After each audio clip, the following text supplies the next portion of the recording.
We must know them as they are. Here they are in Japanese prints by the great 18th and 19th century masters, Kiyomasu, Fukosai, Hiroshika. The people you see are like the rest of us, says the sociologist, trying to make ends meet and still get a little happiness out of life. No one can deny this truth about any human being anywhere on Earth.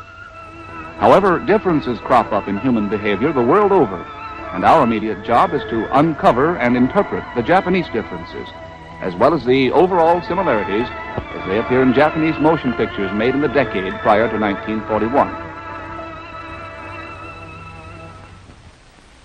These, as if you didn't know, are tanks. And these are the drivers of the tanks. Japanese going through the same motions as any GI tank driver from Maine to California. There's nothing oriental looking about these smokestacks. You'll find their duplicates in Pittsburgh, nor are they just standing there as symbols like the ancient torii or gateways, which often lead nowhere. Their solid structural foundations house modern steel mills, machine shops, cotton mills, factories of all kinds sprung from a mechanical age. The workers are Japanese, the men behind the guns. Reverse the picture, and we have small home industry turning out parts for big industry. We also have the small peacetime craftsmen working in pottery, porcelain, lacquer, and metal. They're turning out highly prized items for collectors, just as their forefathers in feudal times turned out artistic pieces for the daimyos and shoguns. Let's look at the city people crowded into half a dozen great metropolitan centers, more modern than anything their size in all Asia. We'll have to limit ourselves to a fairly fast look-see. In movie lingo, we call them quick cuts. Just enough to glimpse the east meets west contrasts of what is sometimes called Paradox Isle, public thoroughfares in the Broadway manner. Take a good look at the contrast in dress. No slavish imitation here of the latest in fashions from the Hollywood salons. No fear of being out of date in the midst of modernity. It seems that these three girls just prefer the old style. For buildings as streamlined as these, you have to go to the newer sections of our own American cities.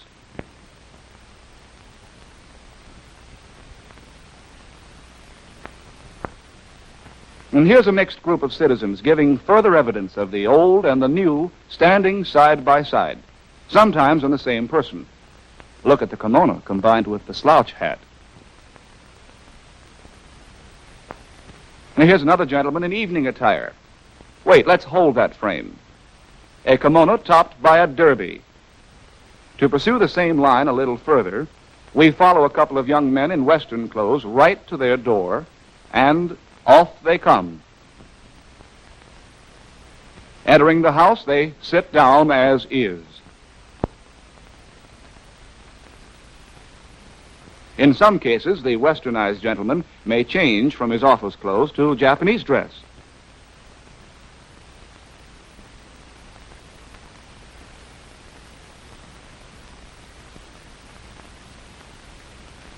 And then he too performs the gymnastic squat. Well, how about the children? At school, and by the way, there's nothing Japanesque about that schoolhouse, the youngsters are in uniforms as Western in style as California play suits. On the way home from school, this trio still looks like three kids out of the West. Under the family roof, however, and without benefit of Aladdin's lamp, we find ourselves transported back to an old Japanese custom, the boy wearing a kimono, and the young girl fitted out with a kimono with an obi, or sash, bowed at the back. But let's all take a train to the country and add a few more to the billion passengers who annually travel by rail. Not so much of westernization in the rural areas. The farmers are so busy making a reluctant soil produce the essential foodstuffs that they haven't the time to keep up with their urban brothers. Still, the ancient agricultural methods, the old hand plow, the ox used as a draft animal, seeding and planting by hand, and hoeing and threshing and harvesting by hand. The farmhouse has a thatched roof, And inside there are the familiar paper walls, mats, and charcoal brazier for cooking.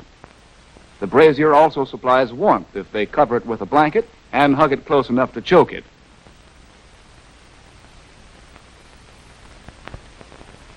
But lo and behold, electric light. One anyway. And if Farmer Akata knows what's good for him, a radio by government request.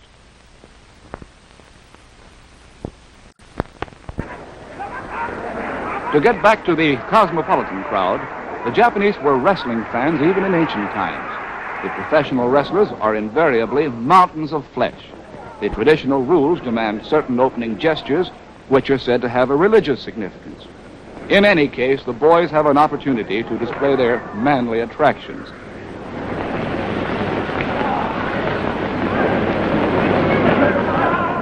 And then they go to it in what looks like the Battle of the Loincloths.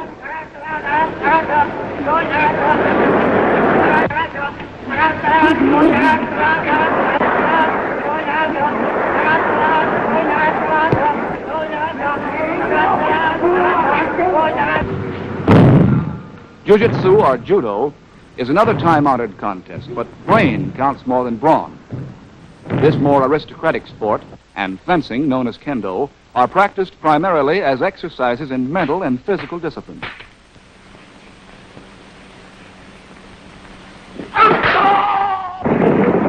By contrast, Western sports had a terrific vogue in pre-war Japan. Horse racing drew great crowds to the tracks, and the betting was heavy. Golf, as well as tennis, became very popular. And baseball was on the way to becoming a national game.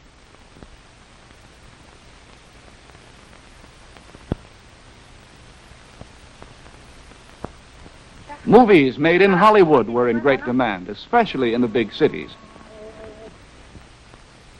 Music made in Tin Pan Alley was all the rage.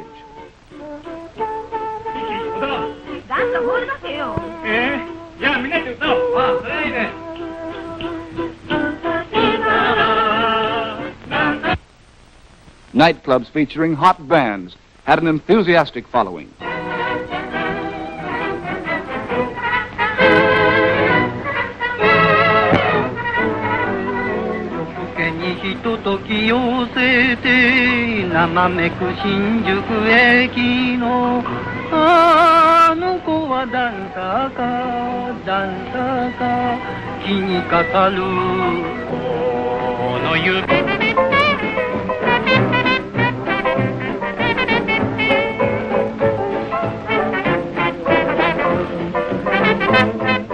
This playboy is slightly confused. Will it be an American cocktail or Japanese sake?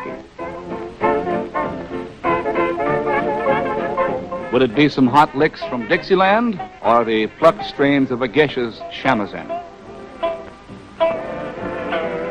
Conflict, drama.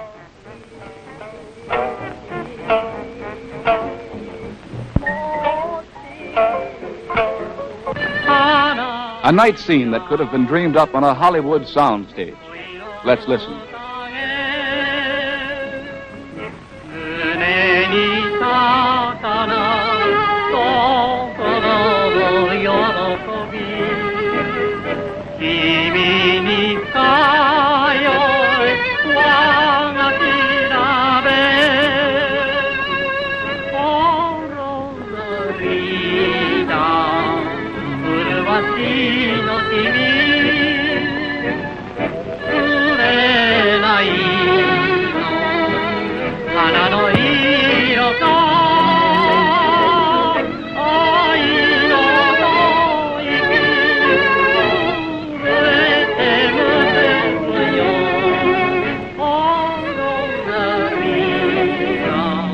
I love you, dear, and English, I love you, yes. Can't you just hear her heart going doki doki? Okay. Romance, Western style.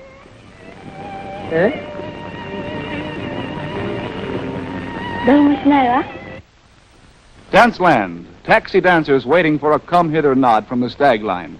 Incidentally, in the early 30s, American girls wore dresses like that, too.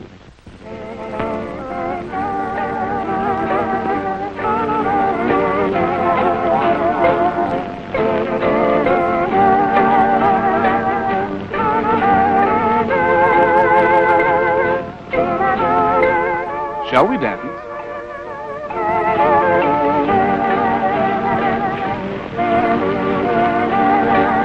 忘れた頃いらっしゃるのね。またどっか外国。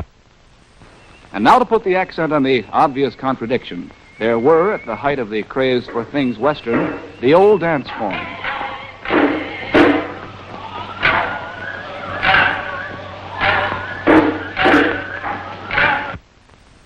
A court dance.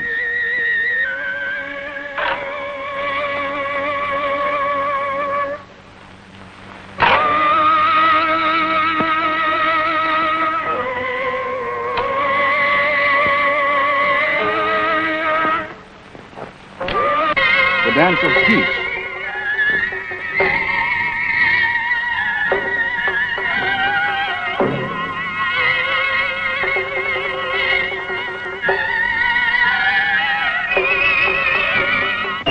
The famous lion dance by Japan's foremost actor and dancer, Kikigoro.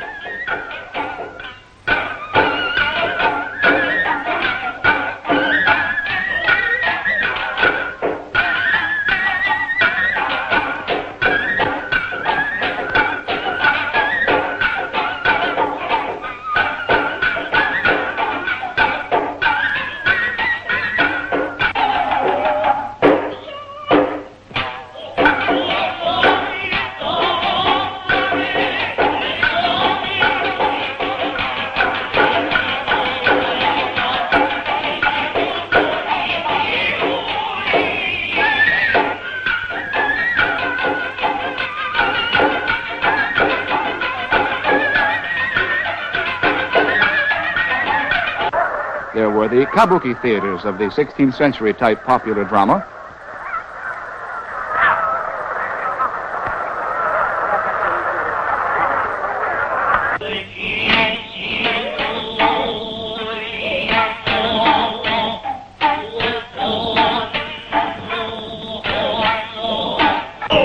The no theaters of the 15th century type classical drama.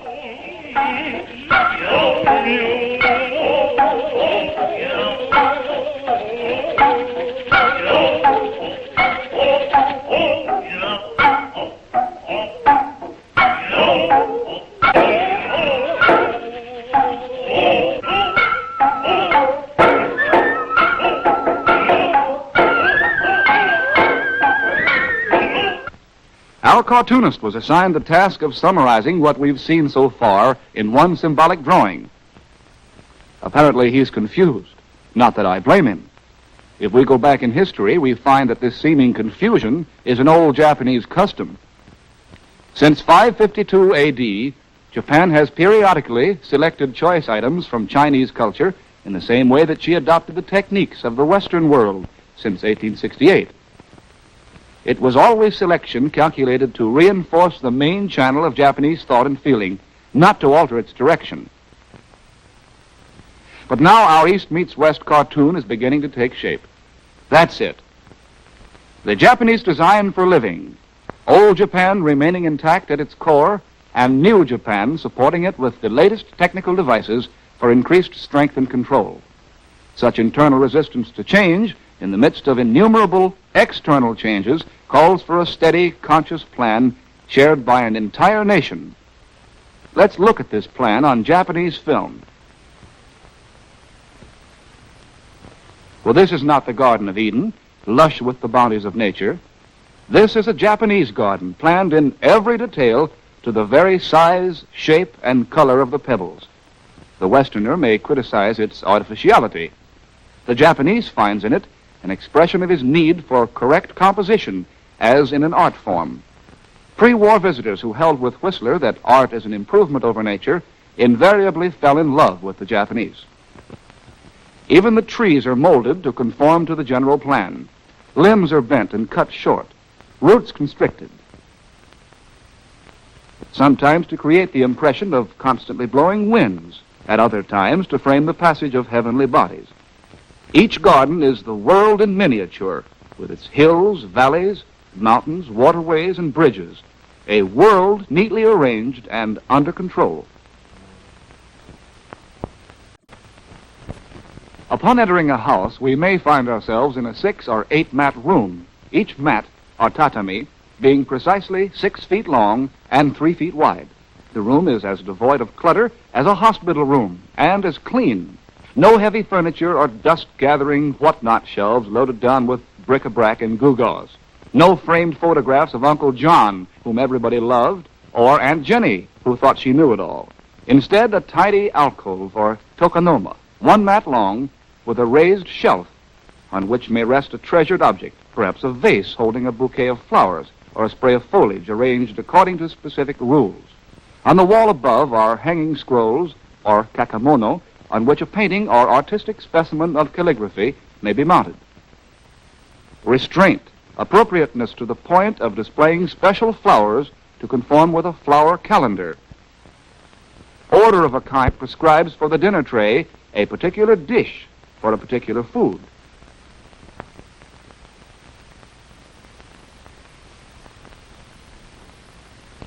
This planning obsession is not a peculiar characteristic of Mr. Yamasaki of Cherry Blossom Lane or of his particular neighborhood. It's the fabric of Japanese life. And if Yamasaki becomes a little lax, he'd better watch out.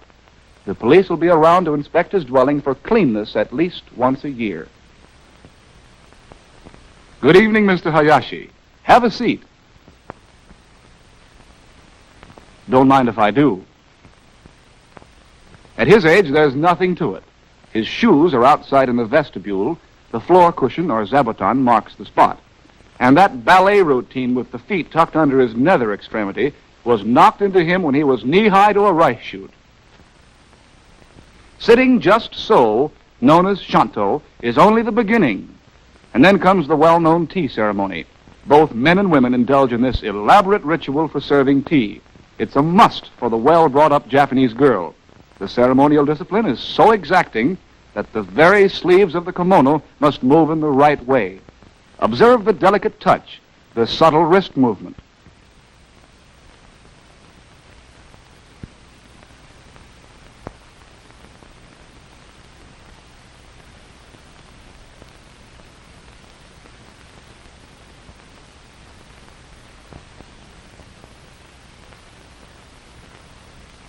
One lukewarm tea coming up.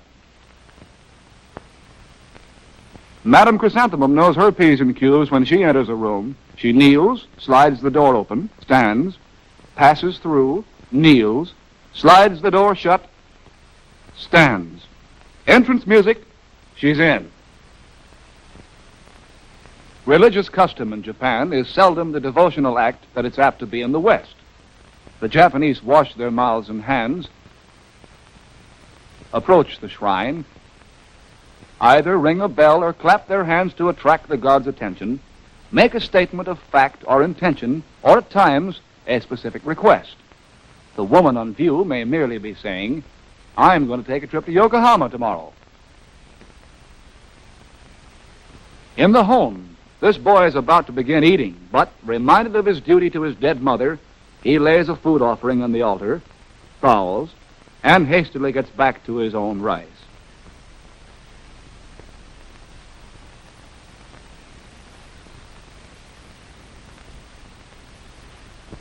For the bath, the men join the ladies in the community bath, where appropriate behavior calls for no clothes and no gags, please. The Japanese may have excellent eyesight, but he observes only that which is appropriate.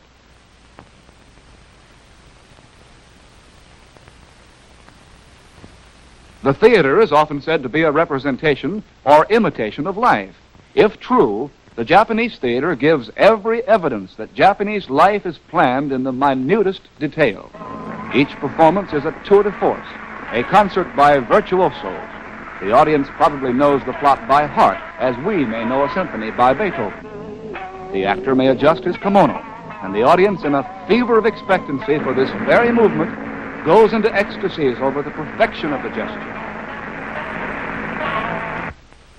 Masks fix the emotion portrayed by the actors, as well as experienced by the audience.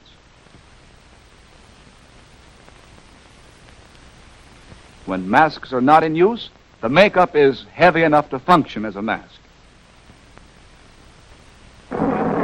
man sitting in profile upstage is the property man.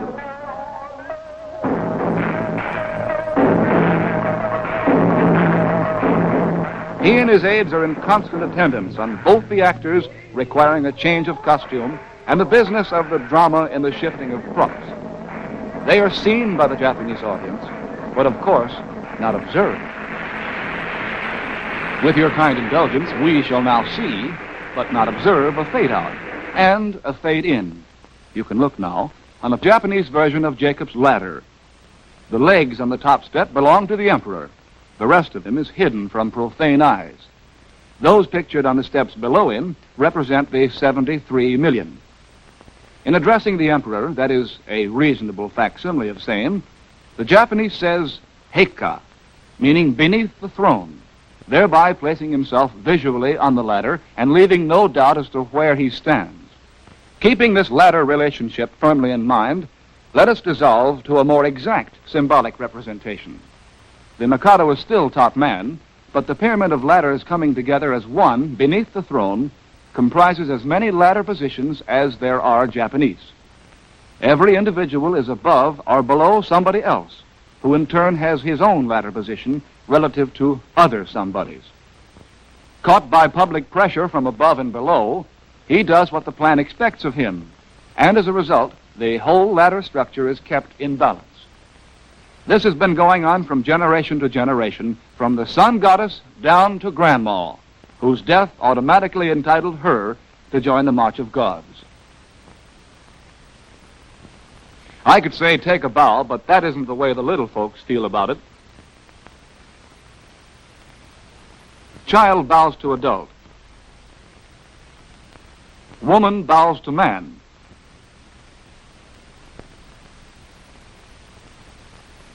Farmer bows to his betters. Civilians bow to the military. Subjects bow to the emperor.